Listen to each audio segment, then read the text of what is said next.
Well, good evening, everyone, and welcome to the London School of Economics. My name is Adam Kaza, and with Günter Ghertner and another colleague, Catherine Robinson, from the Cities program, who is just on her way in, potentially right now, coming down the steps. We wanted to welcome you to this year's Writing Cities public lecture. Before I introduce the chair for the night, Justin McGuirk, and we get on with the evening, we wanted to tell you just a short few words about this project, which started 4 years ago. So welcome, Catherine. Sorry. The silence was getting to us. Writing Cities started about 4 years ago as a collaboration between the institutions you see on the screen: Harvard Law School, the Harvard Graduate School of Design, MIT School of Architecture and Urban Planning, and the Cities program here at LSE, which has now kind of expanded and included geography, social policy through our network here called Urban at LSE. The impetus for this was to bring together an annual group of graduate students working on the diverse areas about cities, and rather than just speaking about their content, to deal and grapple with the methodology of writing, ergo the title, Writing Cities. So thinking about how we produce texts about cities, how those texts get translated into built form or vice versa, and from all these different disciplines, trying to think critically about our relationships, not only to the built environment, but to the institutions that we're part of, that form the core. Out of this, we've produced so far one volume of working papers, which actually are available outside afterwards, if you'd like to take something away. A nice compendium and collection of our thinking. Just a few. There's a few. It's first come, first serve. But this year's conference tackles with the issue of distance and cities. Ergo, why we have this wonderful group of people here tonight, who Justin will introduce in a minute, to introduce the theme and really launch and kick off the conference for the next 2 days. So I'll introduce the chair for the night, Justin McGuirk.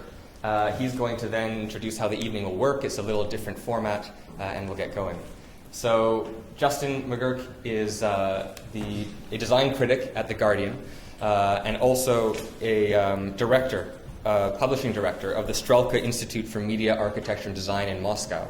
He was the former editor-in-chief at Icon magazine, and commentates and publishes in the media about general issues about architecture, urbanism, and design. So we're very pleased to have him to guide us through the night among this distinguished panel. And so please join me in welcoming Justin McGuirk this evening.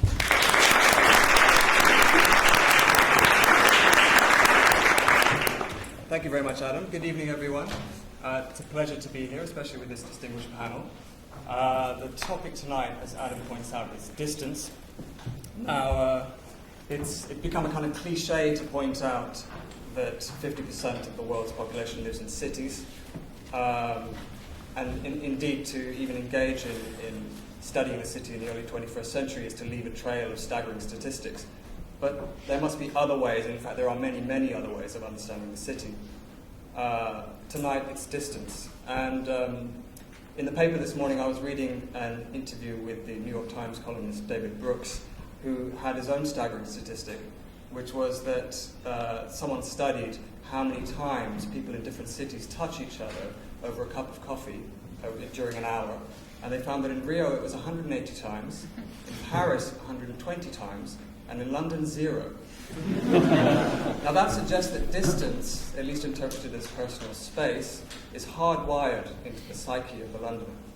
But that's just one interpretation of distance, and we're going to hear at least 5 or 6 tonight from this panel. The question we'd like to get to, they're all going to make their own kind of polemical or provocative statement, and then we can kind of discuss whether distance is a good thing or a bad thing. Is it something we want to telescope or diminish? And we're going to start. I'll go through our panel and introduce them. We have Richard Sennett, the eminent sociologist, who is no stranger to you, I'm sure, and very associated with the Cities program here. Gerald Frug, who lectured here on Tuesday night, the Lois D. Brandeis Professor of Law at Harvard Law School. To my left, Fran Tonkiss, reader in sociology and director of the Cities program. Ghertner, an urban geographer who teaches at the LSE as well.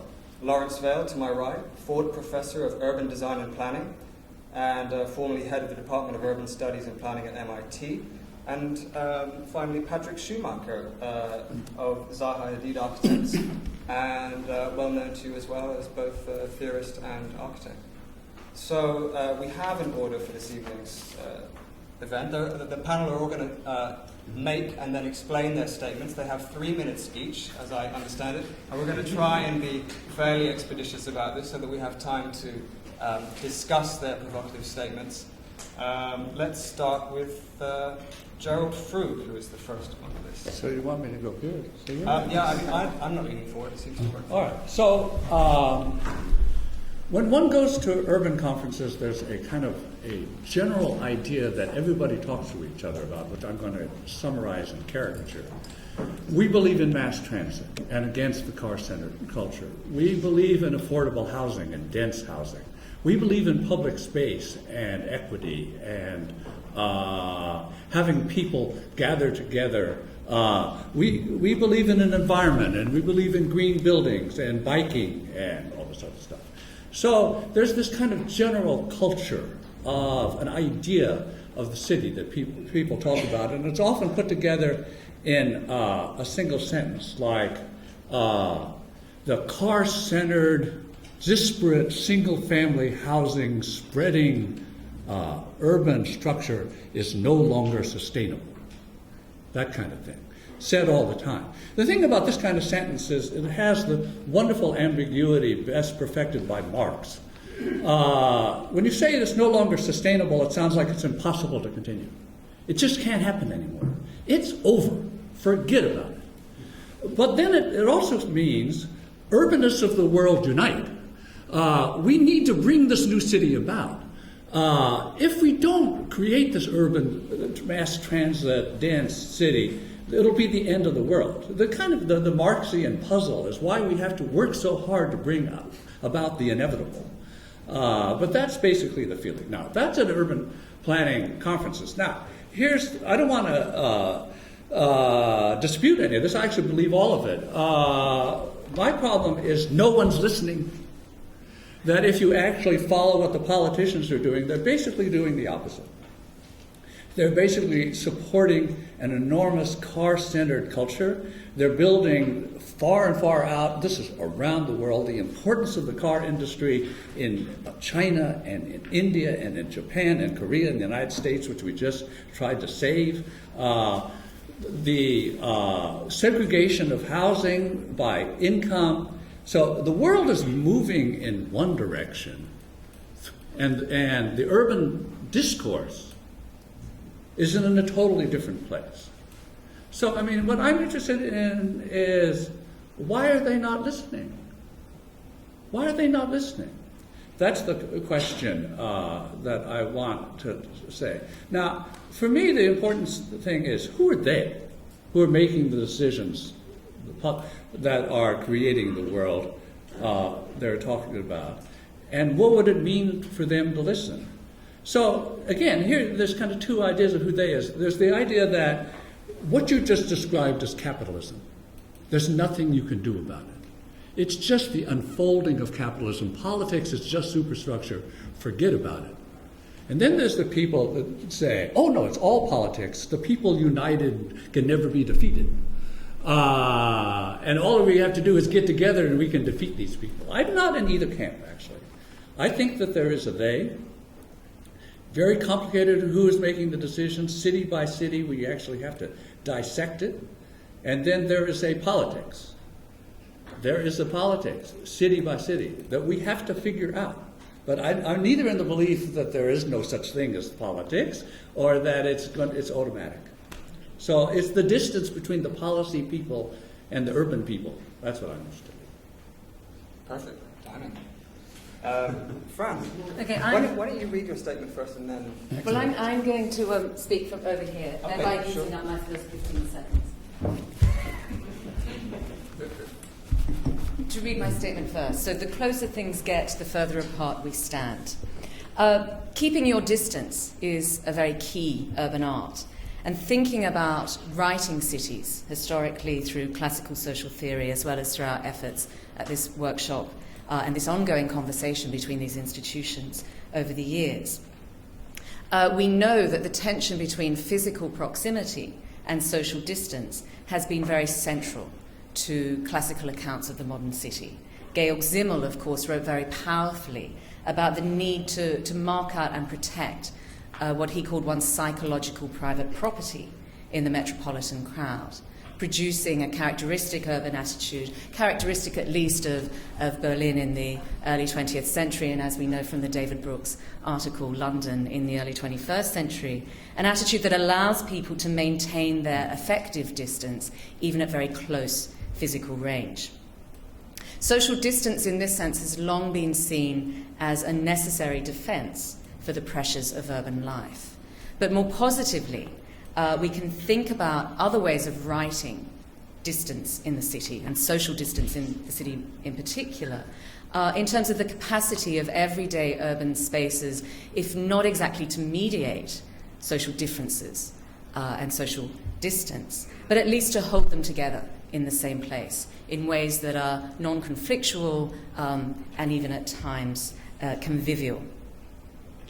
The other side, the darker side of social distance, though, bears on the burden of my claim. And that is the very simple observation that as physical distances are compressed in various ways in the city, as space is annihilated by electronic time through transport and communication technologies, and as urban differences at the city level are collapsed through an increasingly prevalent logic of development, conversely, forms of social distance, I would put it to you, are compounded, deepened, and entrenched. So let me take two instances of this tendency as I see it. The first of which concerns urban economies and the kinds of urban forms associated with them, and the second from the realm of policy, which links somewhat, I think, with Jerry's comment. One feature of the dominant logics of urban economic development to which I referred is a general, if not exactly universal, trend of widening income inequality in cities. And we see this in a range of cities worldwide, from the relatively more egalitarian Chinese cities, which see their income disparities deepening, to the very stark inequalities evident in numerous cities in sub-Saharan Africa. And inside that range, growing inequality in many cities in Western Europe and certainly in North America.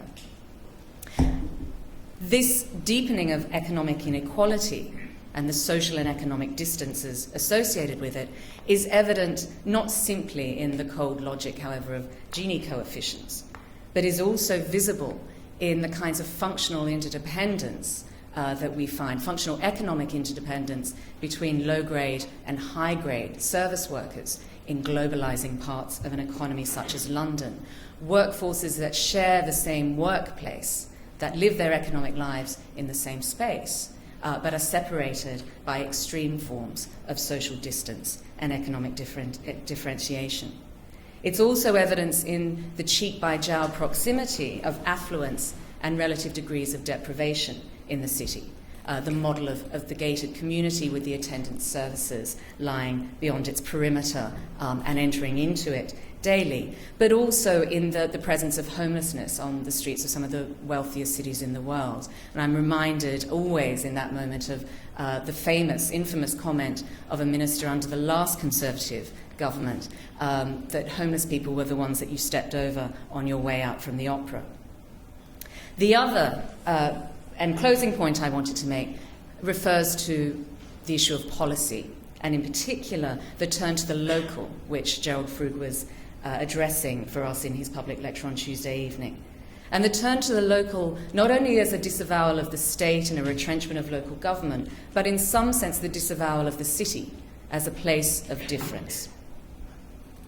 Such an ideal of the local favours proximity and disregard, that is physical proximity, and disregards moments of identity or empathy across distance and over time.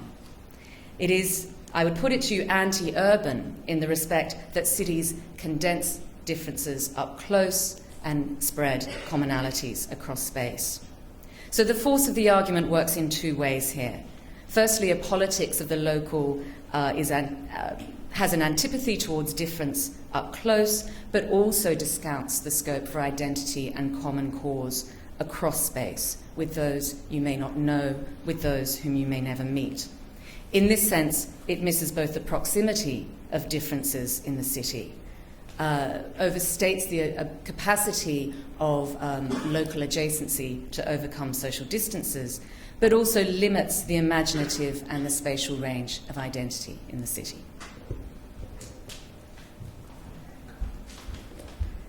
Thank you, Fran. Now we're going to hear from Larry.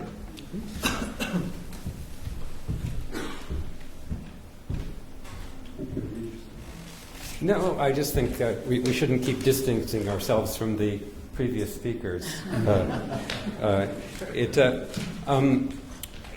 had, in my 30 words, I'll just read it. We often navigate a semi-permeable city.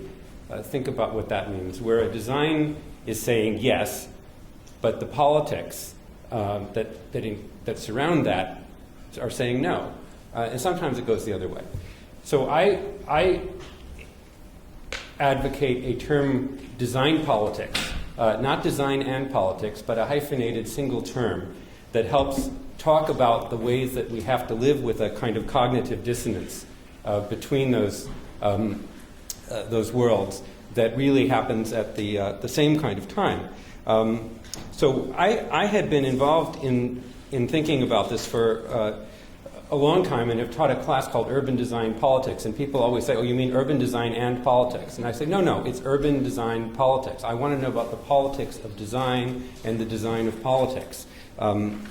It started when I was working on a book about parliamentary districts around the world called Architecture, Power, and National Identity, and was confronted with the paradox, and I think it has distance all over it, that these symbols of openness and democratic access and societal openness were surrounded by armed guards and often almost completely impermeable or even unapproachable. And so there was a sense of distance that was both literal and figurative. And so if I had to figure out what the distance for writing and comprehending cities would be, it's really getting you to a point where you're just about far enough from your subject to safely comprehend the details of the built environment, but also able to comprehend the ways that the layers of politics have enshrouded that place. And let me give you a quick example. One of the places that I looked at now 20 years ago was the National Assembly building for Kuwait, which was built in the 80s, designed by Jorn Utzon in one of these let me make concrete look like cloth exercises, with this grand portico facing the Arabian Gulf and all sorts of large gestures in a very prominent site in Kuwait City. When I went to go see it the first time, however, I found out that it was forbidden to photograph or to approach the building. And I found that very, very strange. So the first thought was, let me get a hotel room that overlooks it, and I did that and took some pictures. And then I wanted to figure out where do I really stand? Where do I begin to do it? And so I got closer to the building and developed what became known to me, at least, as the palm trunk principle, which means that you find the armed guard in his little booth and you figure out how can I get close enough and put the trunk of a palm tree between his machine gun and my camera just long enough so that I can lift up my camera, click, and continue unnoticed. And that was the moment where I felt design politics together, because I was close to the building, but I was also trying to understand why it was that the building didn't want me to be getting any closer to it, and what it was about that place. And it turns out that the grand portico, which had been designed to shelter a mosque in the first set of designs, was considered to be completely inappropriate because people kindly reminded the gentle Dane that if you put a mosque in front, that means you have to have people able to attend it and approach it. And the last thing that anybody wanted was to have people there. So it ended up being the world's largest carport at the entrance to the Parliament building. Otherwise, and the mosque was inside for those who were vetted properly to attend. So that's the question for me, is what happens when there is a world where people like to think that they're being open and creating openness, and yet the circumstances that enshroud the commission and the whole idea of a public place are working against it. And there are places like that all over the world. It's not just explicitly political spaces. It's everywhere where security issues have intruded upon all concepts of public space. And so the question for me when writing about those places is, how do you find the vantage point where you can see both the space that was intended and the political reality that enshrouds it? Thank you, Larry. Thanks. Asher, are you going to pound the pulpit or just give us a fireside chat? Maybe I'll do fireside chat. Oh, sorry, yeah. Can't see it. Thank you to the LSE City's organizers of the conference for having me along. This is my first Writing Cities workshop, so I'm looking forward to engaging with the graduate student papers over the next couple of days. I also wanted to thank them for asking us to put together these 30-word statements. It's something that I was quite reluctant to do at the beginning, but as most of you know well, it often takes academics much more than 30 words just to clear their throats. So the fact that I think we were able to say at least something in 30 words, intelligible or not, you have to be the judge of that, is, I think, a useful starting point given the short time that we have tonight. So my statement is, in cities, things proximate often acquire the quality of distance. Something may be near, but it is inaccessible, fleeting. Urban aspirations stem from this distance, a distance that evokes the desire to possess. In putting this statement together, I started off by trying to think of the seductiveness of cities, that is, the ways in which cities draw in the aspirations, desires, and energies of actors, objects, and forces that exist well beyond their own geographical limits. A type of spectral presence that cities have in hinterlands even. So we can think of, for example, people living in small towns or villages who nonetheless feel as if the city has a type of presence in their lives, that they follow the happenings of nearby cities even if it doesn't directly bear on who they are. And I think this matters in particular in the context of the Global South, where we're seeing tens of millions of people every year making the trip, migrating, leaving the countryside and moving to these urban centers. And they're often going not only for economic reasons, but because of, I think, this kind of psychic pull that cities often have on people. But I didn't want to talk only about cities from the perspective of outside, but to sort of follow the narrative of the migrant, to move into the city and think about how it is that cities are then experienced upon arrival, so to speak. So upon arrival, and I think this is a sort of common migrant experience, all of these things that people think of or know about cities all of a sudden are sort of flung before the eye in new ways.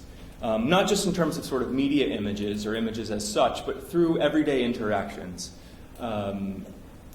So consumer durables, motorbikes, cars are all of a sudden seemingly accessible in a way that they weren't necessarily before.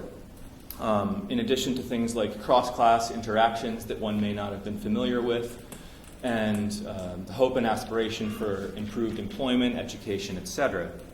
But I think a common experience is that after a certain amount of time after arrival, the initial sheen of the city kind of wears off. And people then begin to kind of realize that things that seemed just within grasp are actually quite difficult to attain. Just as one believes that they might be gaining access to safe, secure home or housing or a better job, it seems to just slip away. And there's a fantastic film by the director David Riker called La Ciudad that captures this brilliantly in the context of New York City, who talks about Latin American immigrants who have just arrived in New York City and how there's one vignette in particular where this fellow arrives, he loses his initial contact address, and he arrives in New York City, and he doesn't know what to do, he doesn't know where to go. But he ends up getting taken in. He gets taken in, feels very secure, as if all of a sudden he's come to this complete foreign city, but he's found a home away from home. But the next morning he exits, is asked to go and get milk, groceries, or something of the sort. And he leaves, he picks up these basic items, and he turns to return to the house that's taken him in, and he's lost. He doesn't know where he is. All the buildings look the exact same. So all of a sudden, this distance has set in. So I think that in my statement, what I'm trying to get at is the ways in which this proximity, the seeming proximity, actually, there's a sort of dialectic between this proximity and distance that can be quite productive. We can think of, for example, a day laborer who every day goes to the corner of a street looking for employment, hopes that one day that the slog of the corner will turn into a contract, a longer-term contract or a sustained wage position, this type of thing. But it always seems sort of just out of reach. But I think that this tension can be quite productive and useful for thinking about cities. And it's something that I think economists have captured in a certain way in talking about agglomeration effects, ways in which spatial clustering and proximity leads to innovation, ways in which firms and enterprises develop new strategies. But I think that same principle, that same pattern can be thought about in terms of not just firms, but also in terms of communities and even in terms of individuals. Ways in which new aspirations and desires emerge from the sort of spatial interaction, this closeness that takes place in cities. And I think that's part of the sort of energy of cities that many of us appreciate and that we mourn when it goes away. So just to wrap that statement up, that I think that in thinking about how it is that we write about cities, that sort of tension between how the distance in this sense might perhaps allow us to think about writing cities not from the kind of techno-managerial perspective that tends to dominate urban studies, but rather how it is that cities are actually made up of everyday energies, desires, aspirations, and affects of its everyday residents. Thank you, Asher. Patrik, over to you. I find it quite helpful if people read the statement first so that we can kind of get into it and then explain. Yes, thanks. Well, before my statement comes up, I think it will be quite a different mood in which I will be talking. It's going to be less critical, more propositional, constructive, maybe with a sense of progress, participating in. The techno-managerial for me is not necessarily a negative. It's something you take on. Inequalities and multiple social strata in the city for me translates also into a kind of denser and more diverse division of labor. I would look at the city not from the perspective of a migrant worker, but at let's say the central figures, the innovative professional workers who have the highest impact on further progressing the world economy in its center. And I'm taking the kind of high, dense metropolitan life, the way you describe it, as a kind of productive hothouse, and I want to participate in that constructively.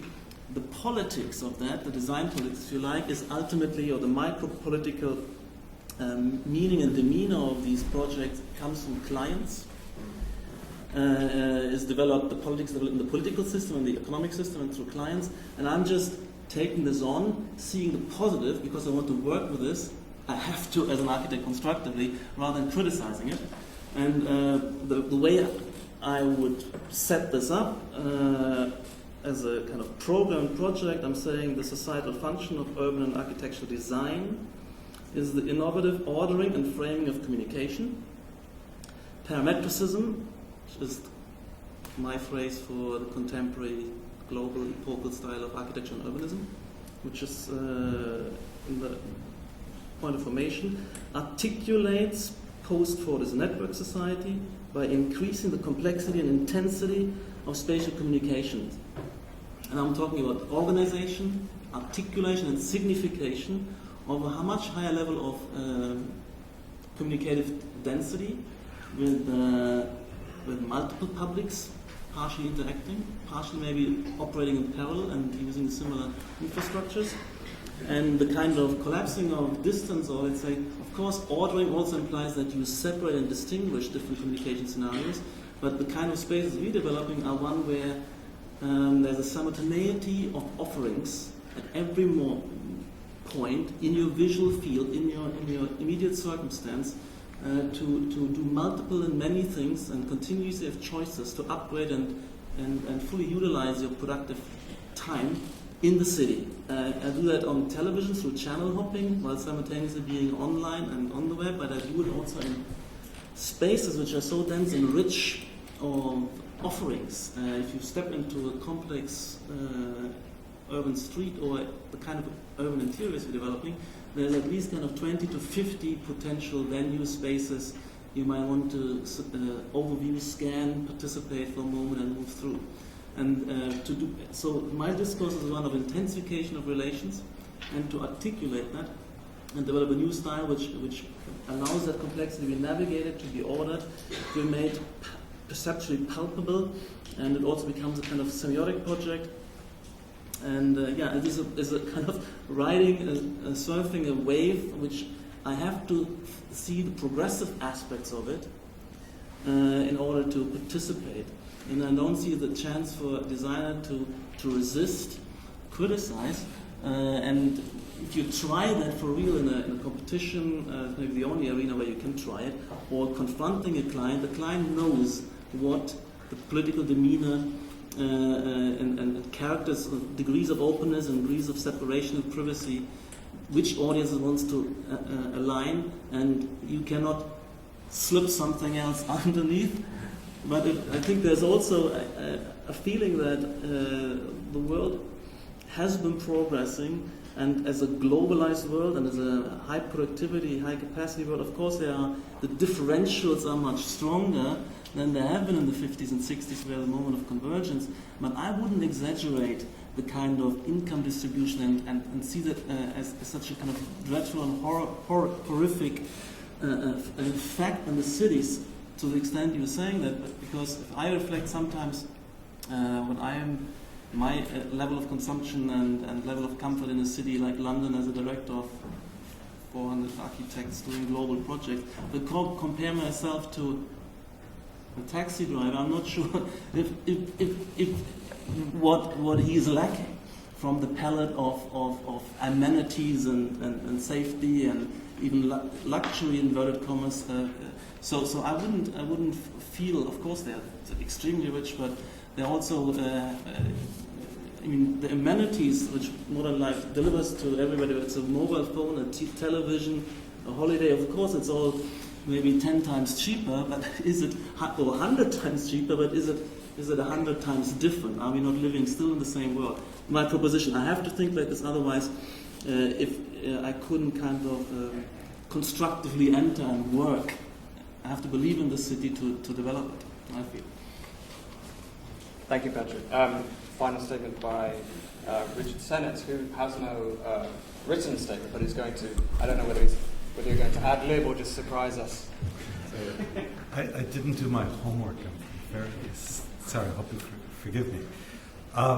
And I'd like to just preface what I say by making a comment about writing cities as a project, which is that I think for us as urbanists, and I assume most of you are, I think this is a kind of opportunity to think about writing as itself in the form of a city, that the sort of spatial world of cities is suggestive about the forms of writing we make.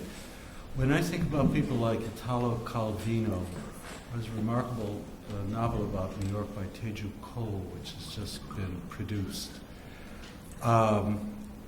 These are overlays, fragments, assemblages of material that has a narrative form but isn't linear. And that's much of the arousing experience that we have walking a street, dwelling in a square, and so on. And it seems to me that as urbanists, we have a kind of insight into a way of perception and of expression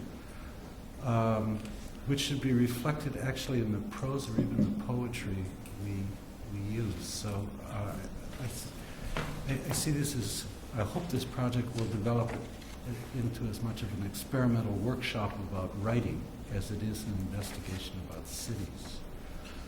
I guess what I could contribute to this is I've been very preoccupied both recently, both as in my thinking and in my practice, with the phenomenon of urban edges and boundaries between different communities, separations between different socioeconomic groups in the city, spatial segregation, also ethnic and religious segregation.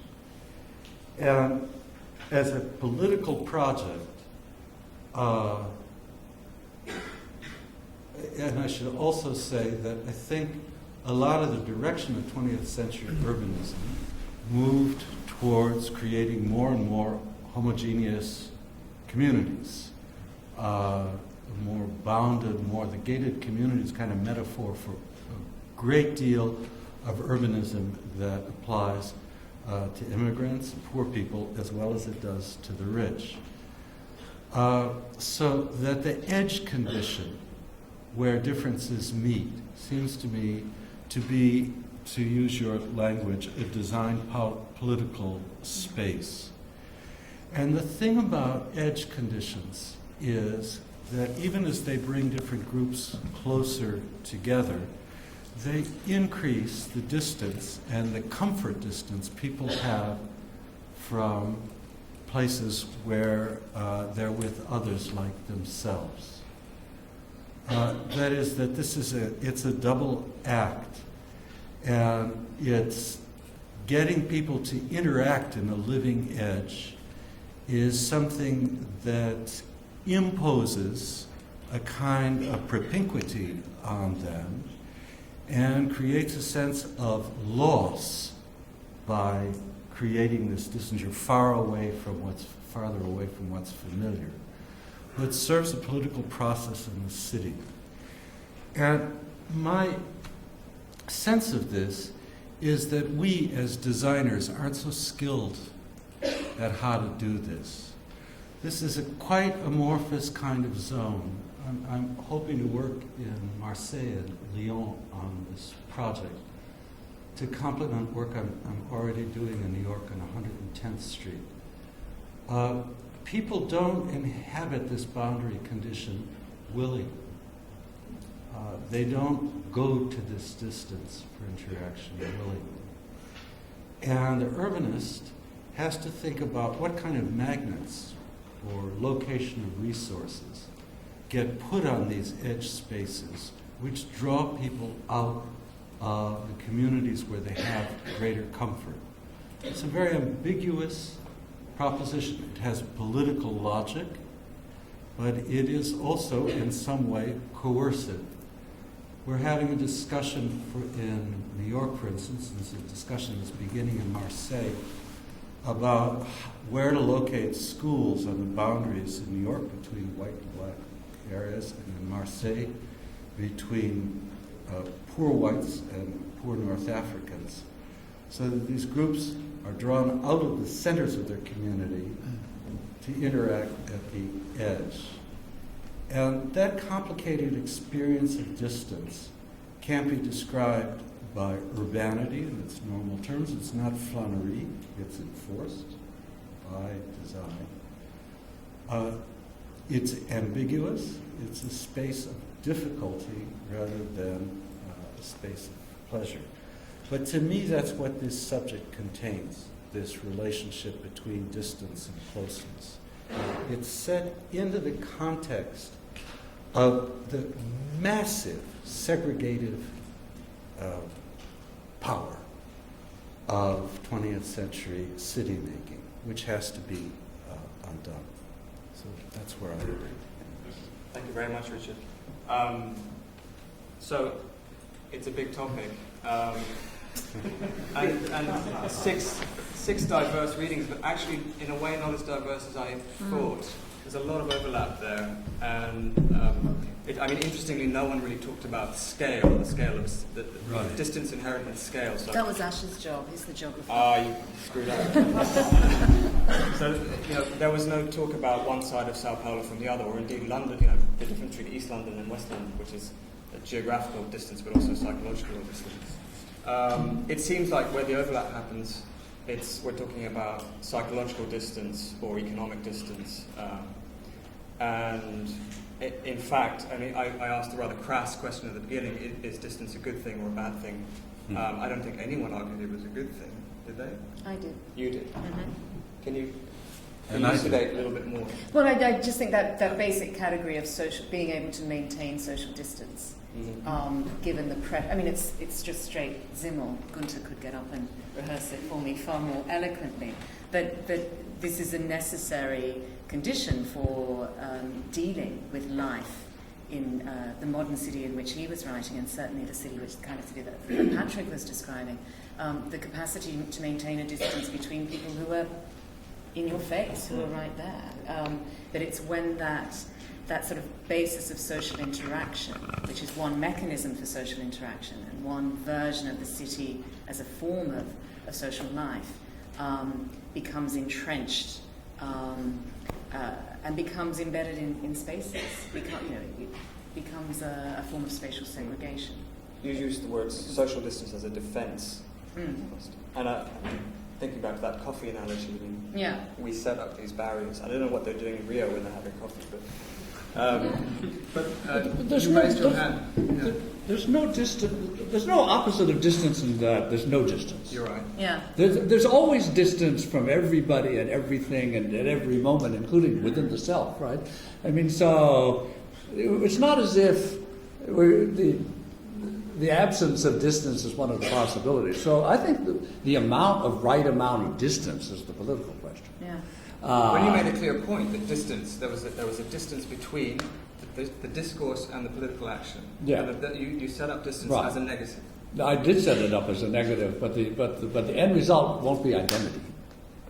It won't be identity. We're not going to have the urbanists run the world. We're not going to do that.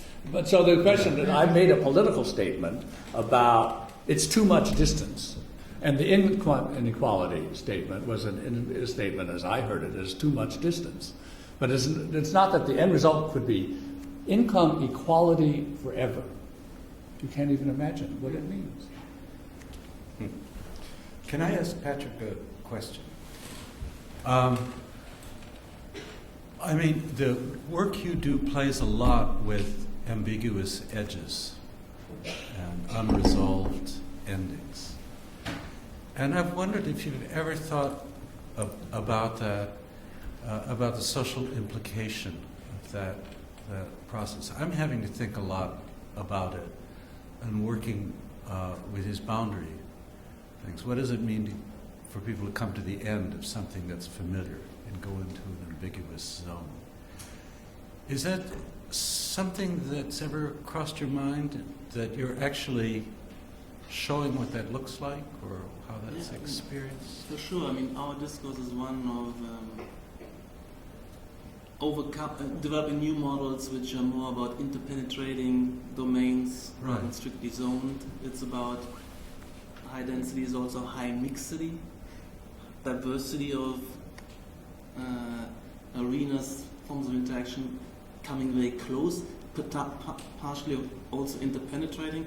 You also find us in terms of the institutions, the museum, the kind of multiple audience and multiple activities which fuse, or corporate organization with departmental structures kind of interpenetrating and domains of competency blurring. And so I'm looking a lot at this, but what I not take on, and I couldn't, is let's say get too much let's say involved with interpreting this as stratification and hierarchy, because I believe in the notion of a functionally differentiated society being quite a reality, and I feel though income differences no longer translates into, like it maybe was still the 19th century or early 20th century, into somebody has an inbuilt privilege in all domains, in all respects. I think that whether you're rich or poor, whether you're a bus driver, a taxi driver, or a director, everybody has their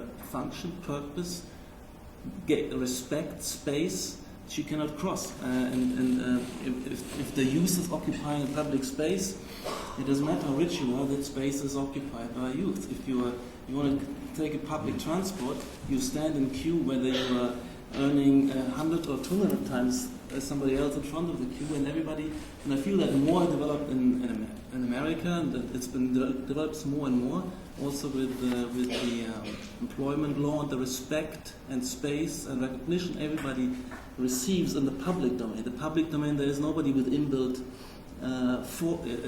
privileges, as it were. And so that's what I want to reflect in order to then focus on differences of communication patterns without thinking of hierarchy and thinking that I'm putting somebody down if I draw certain boundaries, if I fuse certain things and separate certain things, because you cannot have relations everybody with everybody, because structure in social organization is about a selective setting up of relations. Of course, these relations are more dense, more intricate, more flexible and dynamic than ever before, and that's why our architectures are not hermetic. They're continuously interpenetrating and spaces bleeding into each other, working with gradients, working with the blurring of boundaries, with the dissolution of boundaries, and working rather with continuously shifting field conditions to set up zones, domains, to set up different types of interaction. But I don't want to emphasize this notion of segregation, degradation. Maybe it's there, but it's not the only reading. If I had this reading, it couldn't work, and I would say I would have to enter politics because the world is not to be engaged in. You are in politics. You are in politics, but not in formal politics. No, I made a clear decision that I realized that I'm not moving into politics because that's a non-mainstream sensibility. There's a sense of civic responsibility that transcends distances, and that your buildings somehow reflect that. Because you're saying here that they reflect complexity. The question is, I was going to ask you what, you can communicate complexity, but what really are you communicating? Because the first part of your statement reads almost like a definition of postmodernism or something. You're communicating very simple messages to people about what this building might be and what it stands for. In your case, this complexity is about the complexity of the city, the blurring of social boundaries that you're saying. But the institutions we're working for share the sensibility. They are, and that's why I'm not in a position to criticize it. These are legitimately constituted institutions, clients, whether it's the National Museum with the Ministry of Culture, with curators, or whether it's BMW, a kind of a company which has developed the leadership, a certain concept of developing the corporate space, which is progressive on many levels, and with the kind of sense of progressiveness I'm developing. Moving through kind of open doors, and at the same time, I think a kind of, and the politics is coming from these clients. They are legitimately constituted, and the micropolitics is attributed to the clients. So who am I to kind of push them into an identity they don't want to transport, they want to represent themselves? Because these architectures are not attributed to the architects, they're attributed to the hosts, to the institutions who occupy them, to want to project themselves in certain ways. But I don't find in the real projects we're doing a contradiction, and to a certain extent that kind of blurring of boundaries and intensifying communications, openness of institutional spaces is what the clients we're working on asking for. So whereas I have a couple of points actually, but whereas in contrast you might say that Utzon got it wrong in this case, that the architect was not on the same page as the client and had a different vision of what this space might and should be as a political and a civic space than the clients. I just wanted to respond to a couple of things that Patrik said. Firstly, I absolutely agree with you about the ordinary capacity of many cities to hold social distance. Everyone has to queue. That is one of the things that I find most positive about cities as egalitarian spaces. But I think the idea that no one has an inbuilt, I'm a sociologist, God forbid, no one has an inbuilt privilege in public space. But men kind of do, in many, many cases. And you can think of all kinds of diversity in space, and at times when it moves between groups, and youth and, everyone else is a good example of that. But this is, there are no general social laws, but it's not a bad one if you're going to say that men are routinely privileged in public space, not because of inbuilt characters, but because this is socially and spatially reproduced. Just an aside. I'm more aware of that now. Larry? I'm wondering how Patrik's projects play out in a triple world where there's a design agenda, even a global brand, I think you would call it, coming out of the office, a client that you might have in agreement with about openness and extensive interactivity, but also a larger context and public realm in a particular place at a time when you're working all over the world with all manner of regimes. And so it's a triple sense of what I would call design politics. It's the design politics of the Zaha Hadid brand coming together with the institutional design politics in the context of a design politics of a regime. So is there a place that you wouldn't work?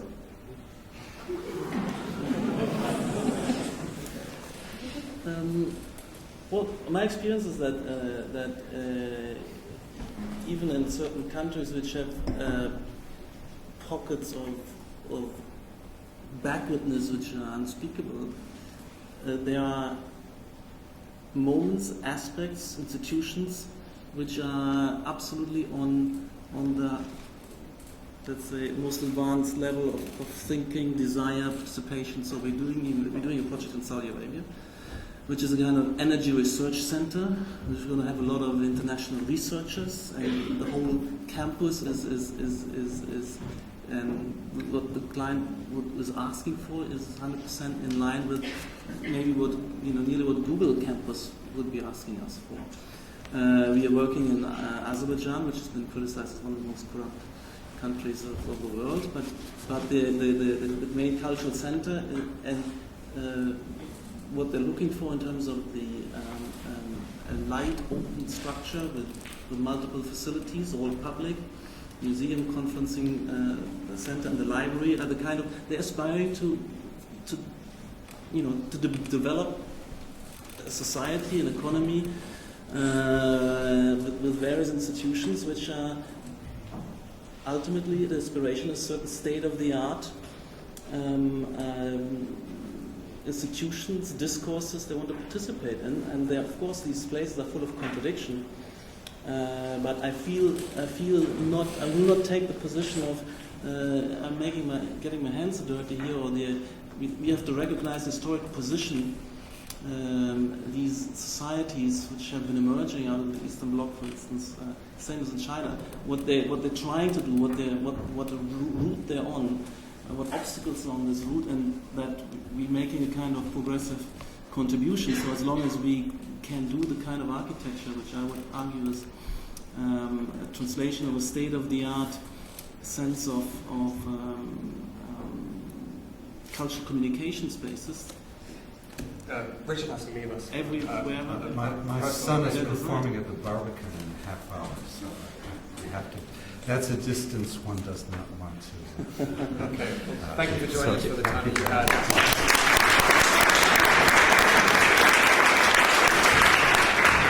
Okay, well, as Larry insinuated, their branding, whether it's iconic architecture, is also a form of kind of collapsing distances.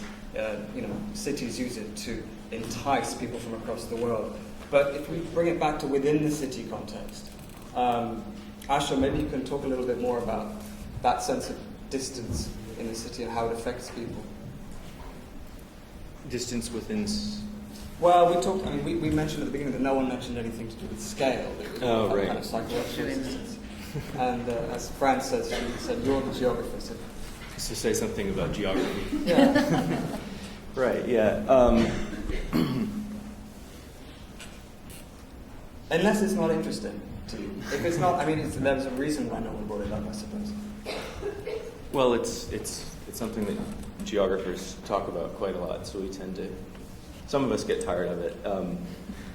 But maybe there's one point of entry that I can, that links up with some of the things that maybe especially Fran was saying in terms of distance this is going back to social distance though, not physical distance. But I don't think there is consensus that distance is always bad.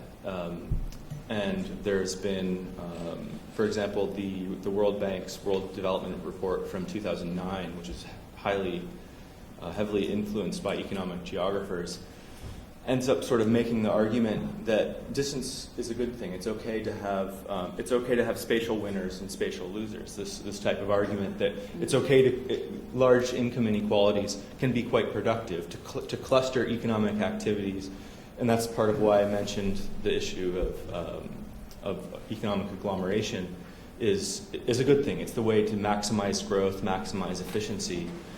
But as a result of that, it's basically accepting that there are losers, and that you're basically giving up on the spaces that are losers. So if it's not a successful sort of thriving emerging town, then there's no need to have sort of central economic policies that would redistribute. Sure. In that so manner. To put it provocatively, inequality is good for the city. Inequality is good for the city. Yeah, it generates. It can be highly efficient. But as Jerry pointed out earlier, there's no such thing as distance. I mean, The people who say inequality good for the city are not the people who are disadvantaged by it. No, obviously. It's the most provocative way of putting that statement. Can I say, I mean, what I would say is, there are certain cities, obviously, where the degree of, where there's little exclusion from societal process and amenities. If you go to, I mean, I was in India and various cities, that level of inequality cannot be fathomed and be condoned. Right. So, but these also, one have to understand that these cities, there is indeed a kind of, they're developing countries, developing metropolis. There's a clear recognition that this has to be, that this is worked on and needs to be progress in some ways. I'm not sure we would say the same thing for London. I don't find, as I said earlier, if you compare myself with a taxi driver with this, a young person coming to the city, of course you have dropouts and drug addicts and so on, which are excluded, I suspect, and that needs to be handled. So I think there's inequality and there's inequality, and I think that's where I would say that there's degrees of inequality you can't, let's say, normalize and accept and work within. If you work within such territories, you consider these to be temporary conditions. You can't build them into a kind of as a permanent feature of an urban project. That would be absurd. Jerry, is there a way of collapsing the distance that you described before between political action and discourse? I mean, there's a reason. I mean, does political action always follow a kind of capitalist imperative, which is somehow at odds with the egalitarian notions that you espouse? No. I mean, I don't think there's such a thing as the logic of capitalism which leads to something. I think there's many, many capitalisms in the world. And the question is what kind of capitalism we want.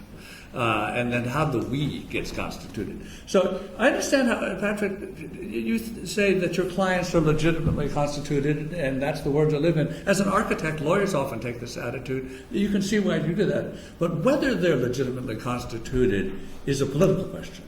And a lot of people think all of them, I don't even know who your clients are, but the ministers and a lot of the corporationalized people are not legitimately constituted. So there is a political question from another angle, right? Of the constitution of all these things, and I don't think there's any particular logic against doing that, no.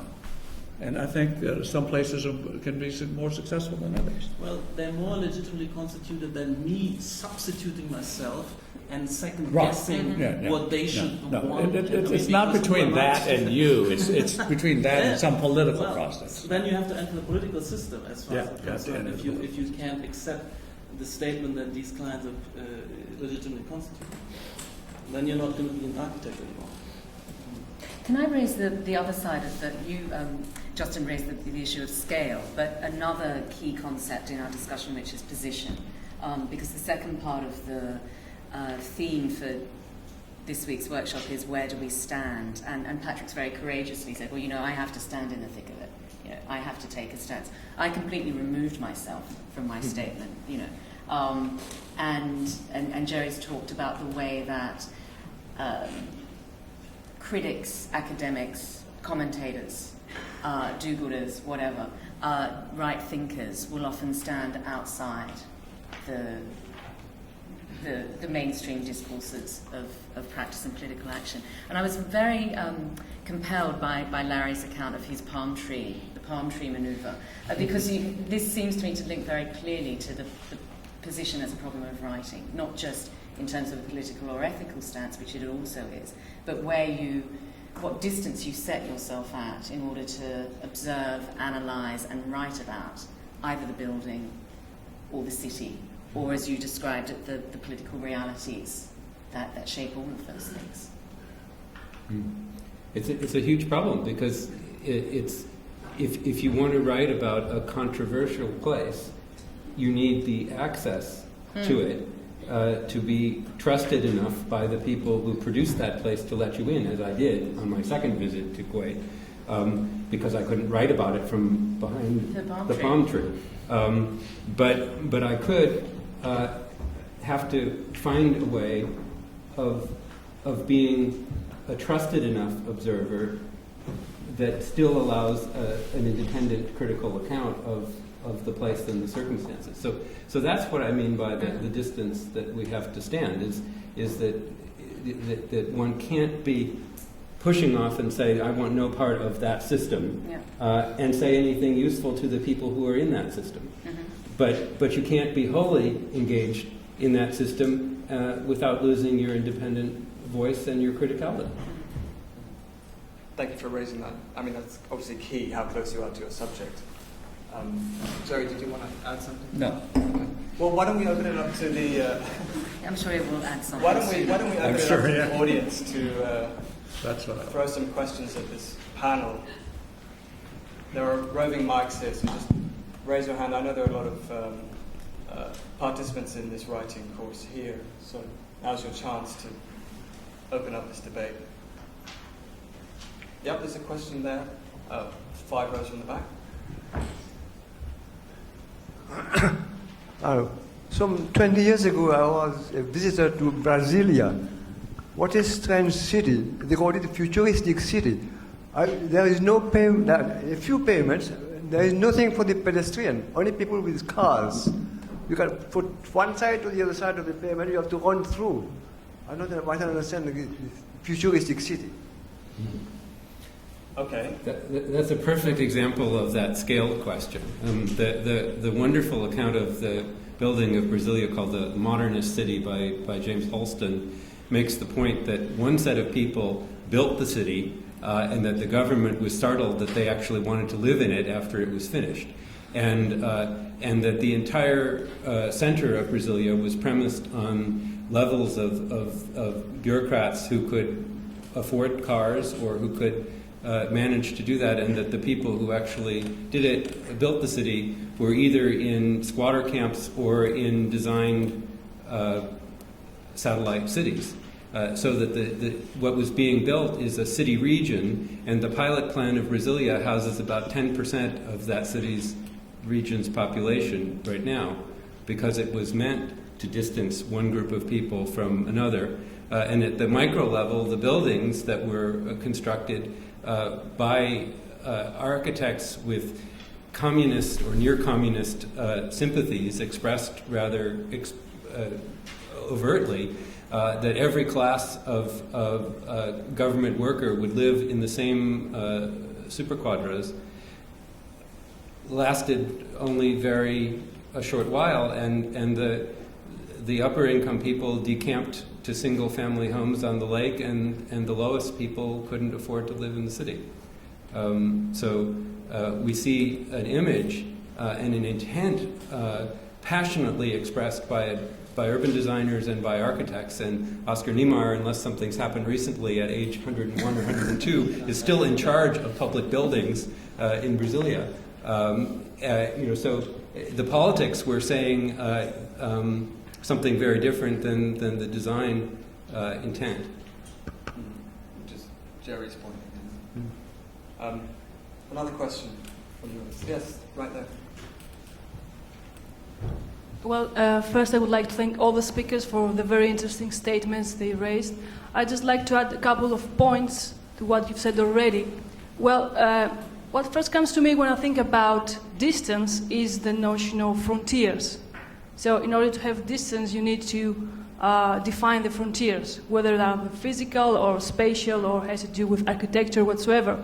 Well, what I think is that modern cities are very much have to do with economic frontiers. I mean, regions that are built and structured according to the economic status of the citizens.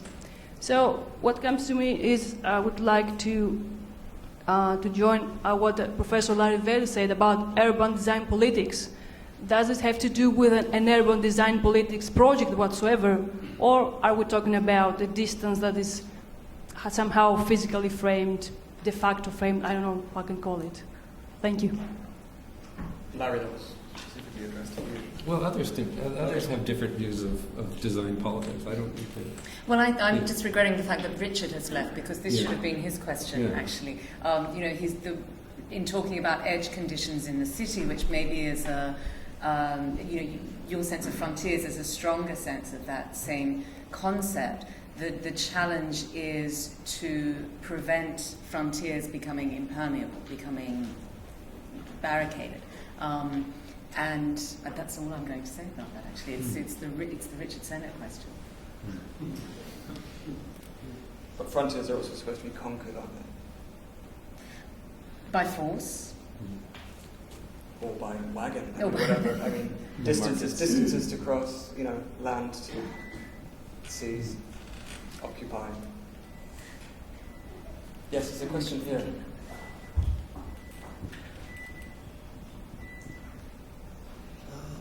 I think we can easily see a demonstration of what Jerry was talking about, the distance between the urban discourse, the ones who want to question and think about it, and the ones who want to really do it. I think architectural practice and urban design, the distance that you're talking about is really visible here, and it's really a big problem in the world out there. I think we should invite more people like this and make them feel comfortable and try to fill this gap somehow. The problem I see is that as an architect, I totally understand what you're talking about. If you want to open the door to these political questions, it would not stop anywhere. You would totally be drowned in it and lose the possibility for any kind of action, of being a doer. One can say emasculated as an architect. You will lose all potency for design. And what is the solution to that, really? Well, the problem is that no one wants to open doors. It's not just the architects. Everyone wants to, well, I can't get into that. That's over there, right? And that's some other question. And, well, we'll leave that too. But no one's holding the issue. So for me, I'm just trying to figure out, there are people who can change, who have a lot of ability to redesign the future of the city. I mean, government officials and other officials, right? And I'm trying to reach them through politics. That's what I'm trying to do. And the architects will go along with it. They will. I mean, we will change the nature of the city and change the nature of what's building. They can be part of it, but everyone's behind the door thinking that it's not an issue. Do you think it's the difference between doers and thinkers? And architects part of it? I think these people are thinkers. You're thinkers. No. And I do things. Exactly. I would just add to that I think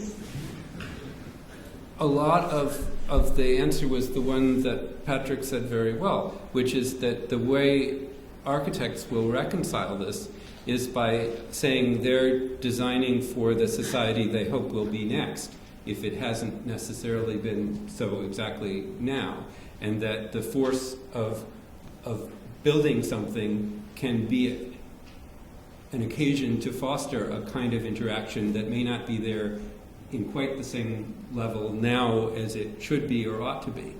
And that the way that one reconciles this as a practitioner, even if the client isn't 100% where you would like them to be or the place that you're working, has got to be that you believe the force of your ideas, the values that are encoded in your design, will have some impact in a positive way in the setting in which it is built, rather than reinforce the less progressive sides of the place as they are now.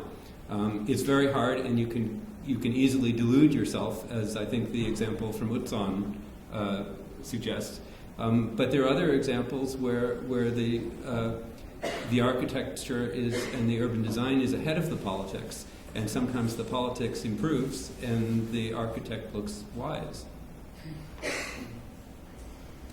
Question? Yeah. Sorry, the man in the blue shirt and tie. Oh, we can do you first. In the days after Libya, that shows you what a difficult political judgment it is as to whether we're or the designers are somehow in advance.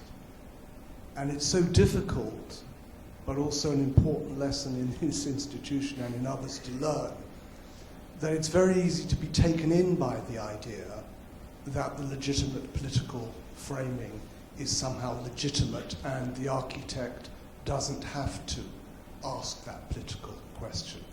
He has to be able, or she has to be able to open that door and not think that the question of who is a doer and who is a thinker are somehow separable. But I just wanted to bring another example from Britain, which was the riots that took place in Oldham in the north of England, and a sense that the distance between communities that had been framed in a kind of official multiculturalism had led to a period of kind of benign neglect and distance, social distance between different communities, that led to a kind of riot.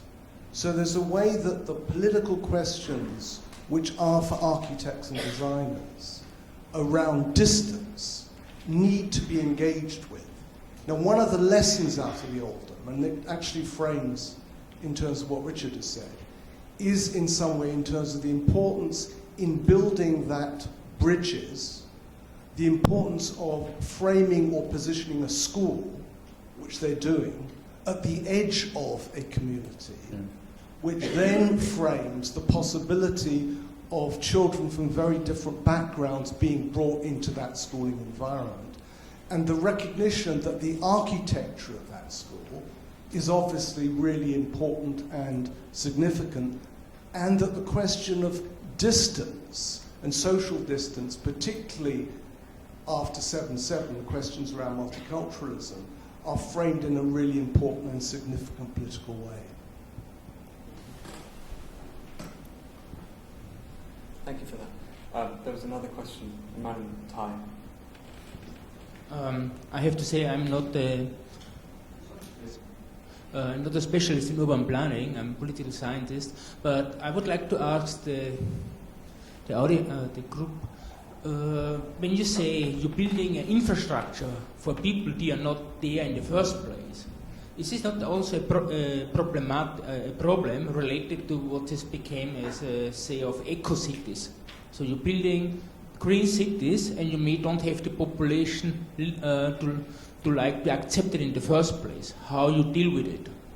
How you convince them? And if I say this in this way, I would like to make some comments in the way what's happened in China, and I think it was Dongshan, close to Shanghai, where it was advocated to say we're making an eco-city, and then in the end it's coming up that many of the Chinese people living there accepted because they assumed the building will be more expensive, so they get added value, and didn't have much in common with an eco-city concept.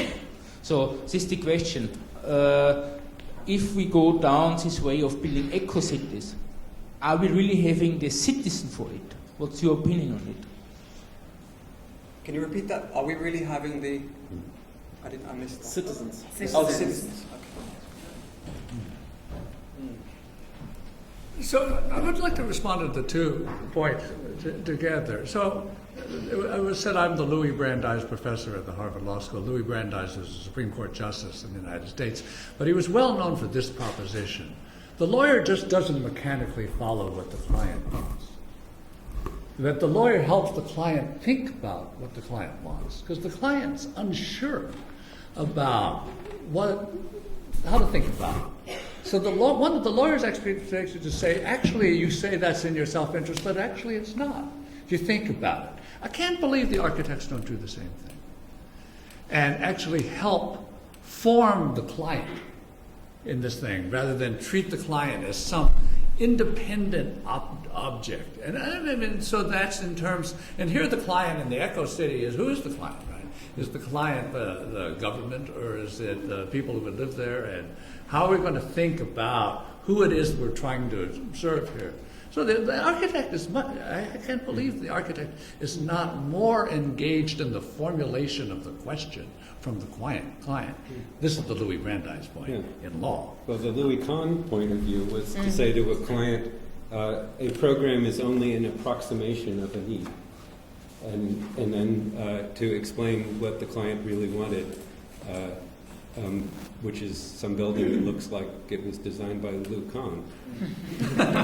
And the Cedric Price view, as we all know, is to say you don't need, to say to a couple, you don't need a lawyer, an architect, you need a divorce lawyer. No.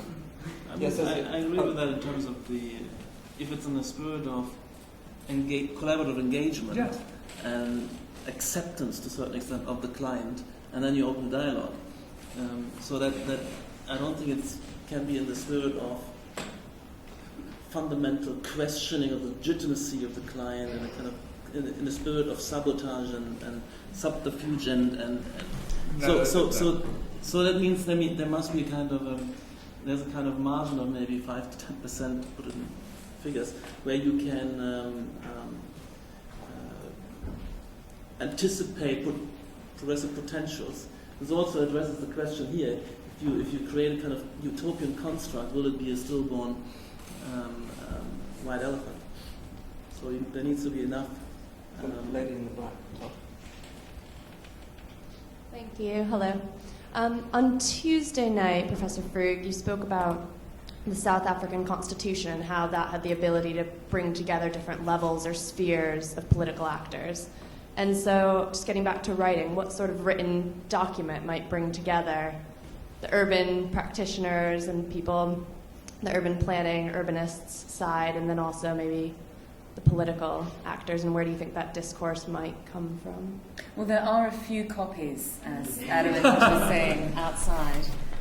Of the doc, but that doesn't answer the question.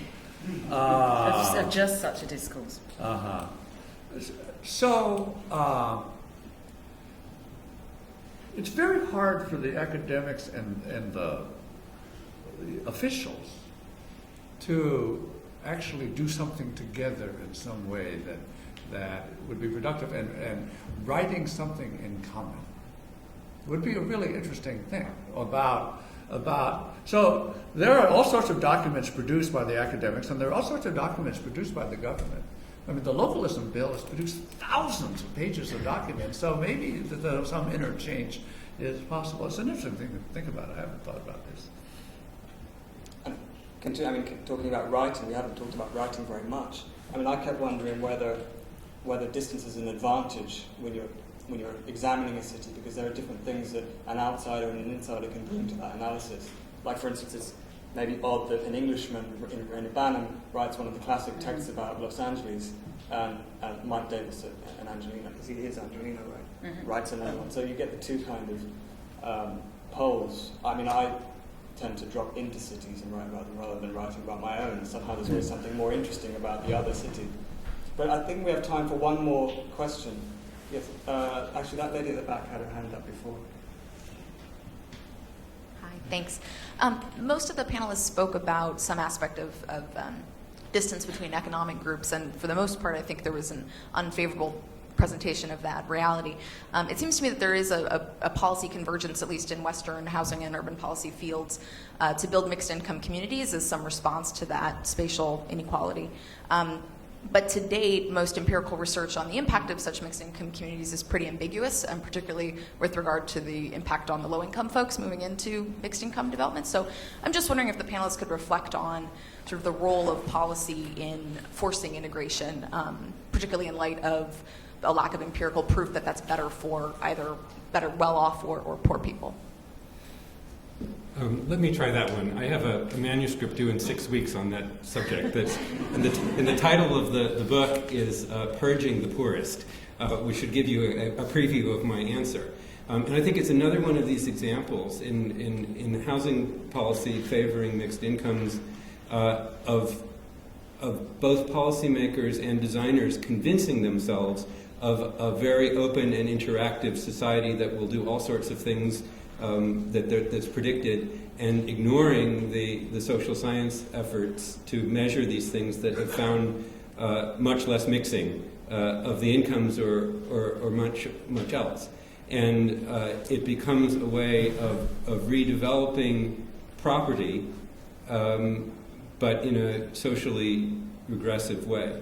And in many cases, it's a revisitation of places that had been considered slums 60 or 70 years ago that were cleared once of the poorest population and put back in a better off group of people in social housing. Then it declines to a point where the poor people are seen as a problem and are evicted again in the aim of mixed income.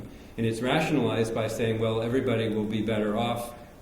Poor people will get out of a place that is demonstrably unpleasant and intolerable, but ignoring the kinds of social networks that have been built up in those places and the value that people have in them, and discovering that sometimes the mixed income communities have far less richness of social interaction than in the communities that had replaced them. I'd like to give a slightly different answer. I think it's wrong to think of class integration as coerced and class segregation as voluntary. I think if you look back at the history of cities from the beginning, class segregation is not the history. That people lived together in a class-mixed society until yesterday. And then when people move to class-segregated communities, they feel they don't have any choice but to do that, given the nature of the world that's felt as to be involuntary. So I just against the voluntary-involuntary distinction in thinking about that. I think that we build cities to be integrated or to be segregated. We can do either one. And over the history of the world, we have long built integrated cities, just the way they have been. And you know, the world is as we find it. It's not. We didn't invent it ourselves. We come into the world. In that sense, it's all involved. Respond to that one also. I agree with Jerry that you can legislate, or as it were, you can design for integration, if by that you mean propinquity, if you mean spatial integration. You can't legislate for communities. You can't legislate for social integration. So I am a supporter of mixed incomes in close proximity in the city, and you see it in London historically. The problem for me with this set of policies, at least in this country, is not the mixed incomes bit or the mixed tenure bit, it's the communities bit. And that's the sort of this normative add-on, which I think has promised too much, promised things which are simply, almost by definition, unrealizable, can't be engineered, and not necessarily desirable, and are certainly not desired generally by everyone. Whereas on the other hand, there is, I think, a strong argument to be made for a politics that says there should be affordable housing supply in desirable parts of the city, in parts of the city that are close to centres of work as well as centres of consumption, and that people on lower income should not simply be priced out of the central part of the city. If that's what the mixed income initiative and mixed tenure initiative was about, that would be good enough for me. But again, as a sociologist, I think the idea that you can legislate for communities is ridiculous. I think touching on all three points, Larry's and Jerry's as well, if you see what's happening in London now with the kind of erasure of all of these council estates, say in a place like Hackney, and the replacement of them with things like luxury developments with basically a percentage of mixed income housing, what's clear is that we have two very different conceptions of the city there. One is for social housing, it's not based on property values. As soon as you integrate a kind of affordable housing element or a lower income element into those things, it becomes about property values. And I think everything in the city suddenly becomes about property values. And the question is whether there's a different way of imagining a city that is more about ideas or ideology or culture or community, not just capital. And this same fight and debate is going on in the Indian context, and I think in many emerging cities around the world, and a lot of them are indeed looking to cities like London and New York as examples, and this decision of how it is that you design affordability, how you think about affordability is really crucial. And so what you're seeing is a trend very similar to what Larry has described, whereby you're taking slums and seeing them as these sort of despicable spaces that need to be sort of removed, upgraded in some manner, but it's leading to an absolute reduction in the total space that's allocated, ground space that's allocated to low-income housing, and you're putting them in multi-story buildings where some percentage is reserved, but it's still on this smaller percentage than what was a smaller percentage that was there before, and it's still premised on this absolute property value, and so it inevitably is leading to gentrification and the process of fringing that are moving to the far frontiers or peripheries of the city that Richard was talking about. I mean, now that we've hit on this topic, I suspect we could go on for some time, but I think we should bring it to a close because we're out of time now.